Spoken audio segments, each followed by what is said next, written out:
আসসালামু আলাইকুম। আজকে আমি খুব সহজে একটা ব্রানির রেসিপি নিয়ে উপস্থিত হলাম আপনাদের মাঝে। প্রথমে আমি কাজু বাদাম 6 থেকে 7টা, কাঠবাদাম আছে 12টি, আর 3 টুকরা আছে আদা। এগুলো সব পেস্ট করে এই যে দিয়ে দিয়েছি। স্বাদ মতো দিচ্ছি লবণ। এখানে আছে তেজপাতা, দারুচিনি, লবঙ্গ আছে, আর আছে এলাচ। এগুলো সব দিয়ে দিচ্ছি।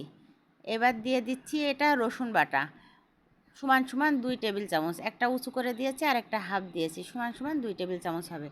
আর এখানে দিয়ে দিয়েছি ডিপে ছিল পেঁয়াজ, এটাও 2 থেকে আড়াই টেবিল চামচ মতো হবে। আর এখানে আমি কিছু কাঁচামরিচ ব্লেন্ডার করে নিয়েছি, এগুলো আমি দিয়ে দিচ্ছি। একটু জারটা ধুয়ে দিয়ে দিয়েছি ঝাল গুঁড়ো। এবার দিচ্ছি কাবাব চিনি। এটা আমার মানে মশলার ভিতরে দেওয়া হয়েছিল না, এই জন্য আমি গোটা কাবাব চিনিটাই দিয়ে দিচ্ছি, যেটা ছাড়া ব্রানি পুরোটাই অসম্পূর্ণ।